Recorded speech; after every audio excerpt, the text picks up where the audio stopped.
잘 쉬셨습니까? 오늘도 주님과 동행하는 믿음의 복된 날이 되어지기를 바랍니다. 제가 집에서 설거지를 할 때 제 집사람한테 하는 이야기가 있습니다. 설거지를 하는 것이 나한테는 영성 훈련이다. 이렇게 이야기합니다. 설거지를 하면 제 마음이 영이 맑아지는 느낌을 받기 때문에 그렇습니다. 우리 청소라는 게 있죠. 이 청소라는 거 그냥 일상적인 일 같지만 사실은 새로운 마음으로 새 출발을 하려고 하는 내 삶의 작은 의식이다, 이렇게 말을 드릴 수가 있습니다. 그러니까 청소하는 것들이 굉장히 중요하죠. 저도 우리 사무실에서 제 사무실은 제가 황 집사님께 교회 청소하시고 사실 제 사무실 다 해주시려고 하시는데 제 사무실만은 제가 청소하겠습니다 해갖고 청소 안 하십니다. 제가 하지 말라고 했기 때문에 제가 청소를 하는데, 이 청소라는 것은 일상적인 거지만 사실은 참으로 하나의 삶의 새로운 마음, 새로운 출발을 하는 하나의 거룩한 의식이라 이렇게 말씀드릴 수가 있습니다. 그래서 수도사들이 수도원에서 하는 일주 중에 하나가 청소였었습니다. 그리고 일정한 시간에 노동을 하죠. 그래서 자신의 영을 맑게 다듬어 나가는 그런 과정들이 있었습니다. 이 청소라고 하는 것은 어떻게 보면 먼지가 쌓이고 떼낀 이런 부분들을 원래 모습에 덮여 있는 거 아니겠습니까? 원래 모습을 다시 되찾아 나가려고 하는 것이 청소다. 이게 바로 청소의 속뜻이라고 할 수가 있습니다. 오늘 본문에는 보통 우리 마가복음 11장에 15장에 15절에 있는 이 말씀을 성전을 깨끗하게 하신 예수, 성전 정화하시는 예수, 우리는 그렇게 제목을 붙이고 있습니다. 사람들이 그 이전의 삶이라든지 행적, 또 예수님께서 해오셨던 그 동안에, 그러니까 예루살렘에 올라가셨을 때가 이게 거의 예수님 마지막 때시니까 일주일 남겨놓고 올라가셨기 때문에 이전에 예수님이 하시는 모습이나 말씀이나 행적, 또 예수님의 이 부드러움과 또 예수님의 이 메시지, 이런 것을 보면은 오늘 이 본문의 말씀은 잘 이해가, 이게 좀 예수님의 모습에서 좀 다른 모습이죠. 예수님께서 예루살렘 들어오셔서 성전에 들어오시자마자 성전에서 장사하는 이 팔고 사는 사람들을 다 쫓아내고 이 돈 장사 환전하는 사람들, 이 사람들 상과 비둘기 파는 사람들을 다 의자를 둘러 엎는 일들이 있었습니다. 그러니까 이제 성전이라고 하는 데는 제사를 드리는 데고, 이 제사를 때 제물이 필요한데 이 시골에서 멀리에서 오는 사람들이 제물을 깨끗한 것을 바쳐야 되는데 가지 끌고 오고 다 들고 오면 더럽혀진다고 해서 성전에 와서 깨끗한 것을 사라, 이렇게 된 것이고, 그들이 가지고 있는 돈들이 이거 로마 쪽이라든지 아니면 이런 쪽 돈이기 때문에 이것은 거룩하지 않다. 예루살렘에 와서 성전에 와서 돈을 바꿔서 헌금을 해라, 이런 겁니다. 근데 짐승도 그 사람들 다 어디 멀리서 가져오는 애를 참 키우는 게 아닌데 마찬가지인데, 사실은 그렇게 해서 장사들이 만들어진 것이고, 또 장사들이 그냥 했겠습니까? 성전 지도자들, 대제사장들, 이런 사람들한테 일정 금액의 돈을 또 주고, 이런 거래들이 다 연관되어 있는 것이죠. 포모 성전에서 물건을 나누는 것을 예수님이 금했다, 그렇게 합니다. 그래서 인자고 부드럽던 예수님의 모습, 아니면 타협하는 사람들을 배려하는 이런 예수님의 모습, 정말 반대되는 모습을 우리에게 보여주시고 있습니다. 글자 그대로 성전을 철저히 청소하고 정화하시는 예수님의 모습을 우리는 이곳에서 보게 되어집니다.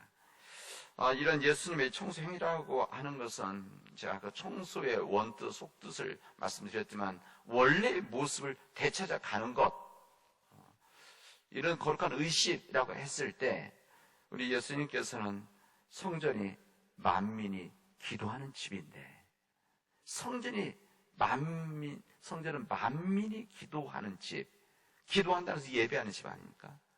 그리고 그곳에서 하나님의 원래 뜻이 살아나는 곳, 그리고 하나님의 은혜와 하나님의 감격이 있는 곳, 이런 곳인데 너희가 그곳을 강도의 소굴로 만들어 버렸구나. 이렇게 이야기하고 있는 겁니다. 그 일로 인해서 여기 보면 대제사장과 서기관들이 어떻게 예수를 없애버릴까? 그때 이들이 방도를 찾게 되어집니다. 예수님을 없애려는 그들의 속셈이라는 것이 무엇이겠습니까? 어떻게 보면 자신들이 가지고 있는 자리를 지키기 위한 그들의 몸부림이라고 할 수 있습니다. 자신의 지금까지 살아왔던 삶들을 변하고 싶지 않는, 그대로 지키고 싶은 인위적인 안정적인 자리 유지라고 할 수가 있습니다. 세상이 어떻게 돌아가든지 또 어떤 일이 지금 그 안에서 이루어지고 있는지 보지도 않고 보려고 하지도 않고 그냥 자기 자리 위치만 안전하게 지키기를 원하는 그 사람들이 바로 대제사장들이었기 때문에, 서기관들이었기 때문에, 여기에 종교 지도자들이었기 때문에 이곳에서 예수를 없애려고 했다, 이렇게 합니다. 그들이 예수님을 없애버릴 방도를 찾았다는 것은 그동안 이 강도의 소굴로 그들이 누리고 있었던 이 단맛, 이 달콤한 이익을 포기할 생각이 전혀 없다, 그런 이야기입니다. 지금까지 그렇게 살아왔던 것, 이렇게 그래도 자신의 이익을 위해서 살아왔었는데 조금만 눈 감아주면은 모른 채 하면 이렇게 살아갈 수가 있는데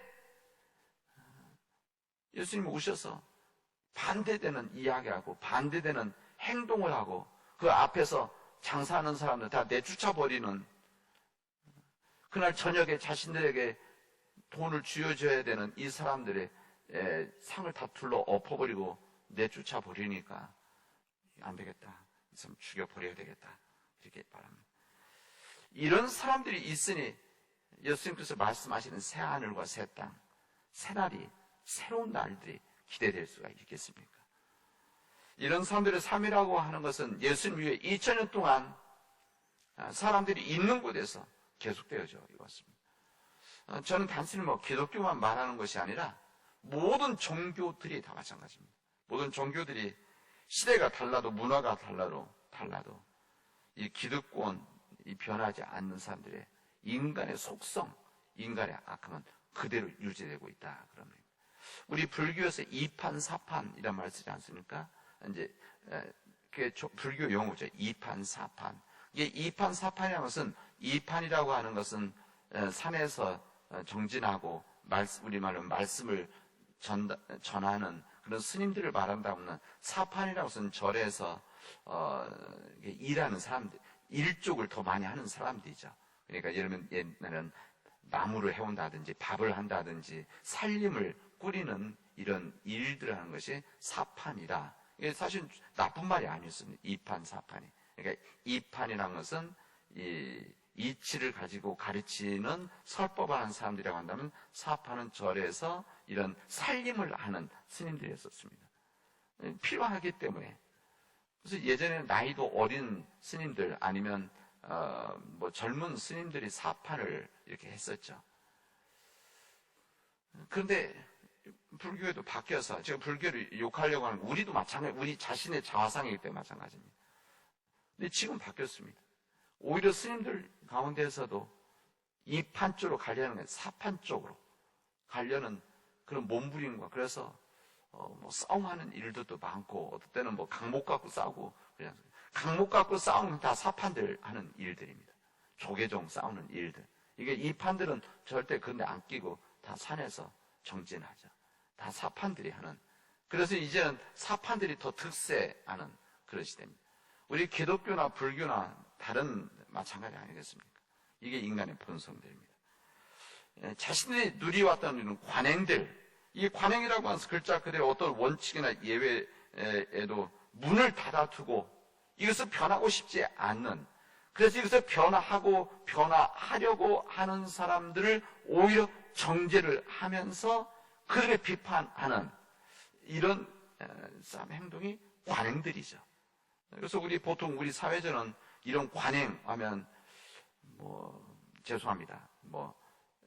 이런 법원이라든지 검찰이라든지 이런 쪽에서 이런 관행, 건설 쪽의 관행, 이런 것들 많이 말하지 않습니까? 이런 일들은 어떻게 보면 이 모든 삶의 제 모습을 가리는 먼지, 때, 이런 똑같은 것을 가지고 있습니다. 지금도 이런 일들을 하려고 하는 사람들을 지금 저는 뭐 정치적인 이야기라고 하기에는 좀 그렇지만 우리 오래되었던 이런 검찰의 모습들이라든지 이 법원의 모습들에 대해서 이건 안 된다. 이래서는 안 된다. 자신들 유지에 자신들 지키려고 하는 이런 오랜 동안의 관행과 그들의 힘들에 대해서 이것을 바꿔보자고 그래서 개혁하자고 하는데 얼마나 지금 힘듭니까? 힘들죠. 그래서 하는 사람들을 공격하고 내쫓고 뒤에서 뒷조사해서 이 사람들을 어떻게든지 물먹이고 비난받게 하고 이런 일들을 언론도 똑같기 때문에 언론들이 나서서 이런 일들을 다 들춰내고 자신들 원하는 사람들은 전혀 이야기하지 않고 이런 것이 지금 우리의 모습이고 그건 힘든 일 아니겠습니까? 우리 예수님께서는 성전에 올라가셔서 가만히 있으셔도 됐습니다. 오히려 예수님이 그런 일 안 하셨으면 십자가에서 돌아가지도 않으셨을 거예요. 아마 예수님이 그런 이야기 안 하셨으면 이런 상을 뒤엎고 그들을 채찍으로 내쫓는 일들을 안 하셨다고 한다면 머리에 그 가시 면류관 안 쓰셨을 겁니다. 예수님이 가시면 피 안 흘리셨겠죠. 그러나 예수님께서는 그것이 아니었기 때문에 원래의 모습이 아니기 때문에 하나님 원래 창조주셔서 아니기 때문에 이것을 주님은 뒤엎으신 주님의 용기 있는 행적이셨다. 말씀이셨다. 그렇게 말씀하는 겁니다. 예수님께서 성전을 청소하고 그 강도를 소굴히 하는 만민이 기도하는 집이다. 이렇게 이야기하신 것도 예수님 청소 자체 그런 목적이 아니라 이런 잘못된 인식과 관행을 없애기 위한 주님의 메시지인 거죠. 주님께서 몸으로 예수님의 삶으로 보여준 예수님의 또 하나의 메시지이셨다. 생활을 가로막고 있는 자들에 대한 예수의 목숨을 건 도전이었다는 것을 저는 여러분들에게 전하고 나누고 싶습니다. 예수님께서 그렇게 하셨다는 것은 우리가 그리스도를 고백하는 예수님께서 그렇게 하셨다는 것은 우리 또한 그렇게 살아야 된다는 것을 지금 말씀하신 거 아니겠습니까? 우리도 우리의 삶의 모든 환경 속에서 기득권을 지키려고 하는 것이 아니라 끊임없이 새고치려고 하는, 끊임없이 거듭나려고 하는 이것이 무슨 부정적인 일들, 사회적으로 무슨 나쁜 일들 뿐만이 아니라 이 우리 삶 모든 우리 가정, 내 자신, 또 우리 교회, 우리 사회적인 우리 이웃들과의 삶 속에서 기득권을 지키고 유지하려고 하는, 그러니까 지금 있는 모습을 지금 여기가 조사원이라고 하는 여기에 붙잡혀 살고 있고 이것을 변하고 싶지 않는 이런 일들이라고 한다면 우리 주님은 너희들이 믿음 안에서 용기를 내서 내가 그렇게 하지 않았느냐, 너희들도 지금까지 있었던 관행들, 지금까지 지켜왔던 이 기득권들을 잘 극복하고 이겨나가라, 이렇게 말씀을 하시는 겁니다. 사도 바울은 누구든지 그리스도 안에 있으면 새로운 피조물이라, 이전 것은 지나갔으니 보라 새 것이 되었도다, 이렇게 말씀하지 않습니까? 이 말은 그리스도를 머리로 해서 성령의 능력 안에 있는 교회를 향한 말씀이기도 합니다. 이것은 단순히 개인에게 준 말씀이기도 하지만은 이것은 교회를 향한, 철저하게 교회 공동체를 향한 말씀입니다. 예수님 구주를 믿는 성도를 향해서 옛 것을 버리고 새로움의 전이대, 잠깐 앞서 있는 사람, 전이대가 되어져서 세상에 빛과 같이 살아나가라, 이것을 우리가 말씀하시는 겁니다. 이게 바로 교회를 향한 성령을 머리로 해서 살아가는 성령의 능력 안에 있는 교회를 향한 주님의 말씀입니다. 이것을 세상에 보여주라는 겁니다. 우리 교회가 이런 새로움들을 위해서, 새로운 세상을 위해서 앞서서 끌고 가는, 이것을 보고 사람들이 주님을 믿는 사람들은 저런 변화된 사람들이 있구나. 주님을 믿는 사람들은 이 세상에 우리는 우리만을 위해 살아가지만 이 교회 다니는 사람들은 거룩한 오지랖이죠. 거룩한 오지랖. 신경 안 써도 될 일들, 안 해도 될 일들에 대해서 함께하고 마음 다하고 노력하고 이런 일들을 하는 것, 이게 바로 예수 믿는 사람들이구나. 이것을 세상에 전하는 것이라는 겁니다. 우리 부활의 빛이라고 하는 거, 바로 이게 부활의 빛은 이 어둠 속에 비추는 빛. 그래서 이 어둠 속에 빛이 바람으로 인해서 원래 모습을 보여주는 것, 이것이 바로 이 부활의 빛 아니겠습니까? 우리가 드리는 예배가 바로 그런 거 아닙니까? 우리 예배라고 하는 것은 일주일에 한 번씩 모여서 예배 드리는 것, 또 우리가 이렇게 기도하는 것, 또 말씀을 드리고 모여서 수요일날 예배 드리는 이 모든 것들은 우리 마음속에 우리 심령 안에 덮이고 끼어 있는 이 때와 먼지들을 벗겨냄으로 인해서 새로워지려고 하는, 원래 모습으로 돌아가고 끊임없이 새로워지려고 하는 것, 이게 바로 우리의 거룩한 삶의 한 부분이다, 이런 것입니다. 여기 본문으로 돌아와서 예수님을 죽이려고 한 이유가 흥미롭습니다. 왜 예수님 죽이려고 했던 거 보면 예수가 두려웠기 때문이고 무리 다 예수의 가르침에 놀라고 있었다, 이렇게 말합니다. 예수가 두렵기 때문이고 무리들이 다 예수의 가르침에 놀라고 있었다. 이것은 그냥 희망적인 이야기입니다. 예수님께서 말씀을 전하고 행적이 있을 때 이들이 그것을 보고 두려워했다는 겁니다. 이게 누가? 대제사장들, 서기관들, 이 지도자들, 의원들이 예수의 모습을 두려워했었다. 이게 무서워했다, 뭐 이런 뜻이지만 더 정확히 말하면 예수님의 행동 앞에 그들의 기세가 꺾였다, 이런 이야기입니다. 만약 이들이 예수님이 하시는 일들에 대해서 우습게 생각하고 하찮게 생각한다면 뭐 두려울 필요가 뭐가 있었겠습니까? 그러나 예수님의 그 한 사람의 목소리지만, 한 사람의 몸부림이지만 이 자체가 그들에게 거룩한 영향력을 끼쳤다. 그리고 여기 보면 예수님이 가지면 놀라고 있었다, 이 이야기는 벌써 사람들 마음속에 예수님의 행동에 대해 내심 지지하는 사람들이 생기기 시작했다, 이런 거 아니겠습니까? 그게 바로 믿음의 씨앗, 믿음의 행동의 씨앗이 뿌려졌다, 그런 이야기입니다. 결국은 그런 거 아니겠습니까? 결국은 그 믿음의 씨앗을 뿌려진 예수님의 말씀과 예수님의 행적이 세상을 변화시킨 건 아니겠습니까? 그때는 영향력도 없었고 다 도망가기도 하고 피해버리기도 했지만, 그래 그 복음이 거기서 자라나고 흩어지고 뿌려져서 이 예루살렘과 유대 땅과 사마리아, 그래서 땅끝까지 가는 이 아시아와 유럽, 아프리카로 흩어지는, 그래서 끝내는 우리 조선 땅에까지 복음이 전해진 일들이 어디서 시작된? 여기에서 시작되어졌다는 것입니다. 여러분, 그렇게 생각한다면 우리는 새날을 위해서 청소하는 거룩한 청소부입니다. 우리들이 청소부입니다. 거룩한 청소부.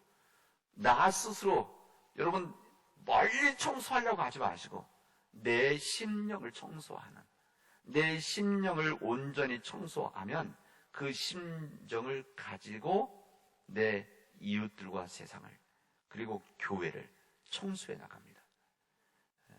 이것이 중요하죠. 나를 먼저 청소해 나가는 것, 내 심령을 청소해 나가는 것, 내 마음속에 있는 탐욕과 내 마음속에 있는 세상적인 힘들을 믿음으로 씻어내는 일들이 이루어지면 그 다음에 이어져서 세상의 빛이 되어지는, 세상을 거룩하게 청소하는 일들이 있게 되어진다는 것을 오늘 우리에게 알려주십니다. 이 말씀 안에서 오늘 하루도 주님 말씀으로 살아가는 우리 사랑하는 주의 백성들이 되어지를 주님의 이름으로 축원하겠습니다. 기도합시다. 은혜가 풍성하신 하나님 감사합니다. 오늘 저희들에게 이 귀한 날을 허락해 주시고 이 귀한 날 주님의 말씀을 나누게 하시니 감사합니다. 하나님, 우리가 내 심령의 거룩한 청소부가 되게 하시고 내 심령이 깨끗하게 청소되어져서 세상 정말 쓰임 받도록 역사하여 주시옵소서. 우리 주님 몸된 교회 위에 제가 온전히 쓰임 받도록 역사하여 주시옵소서. 하나님, 우리에게 믿음 안에서 용기를 허락해 주시옵시고 주님, 그 용기를 가지고 주님이 걸어가신 그 길을 걸어갈 수 있도록 인도하여 주시옵소서. 이 모든 말씀을 예수님의 이름으로 기도합니다. 아멘.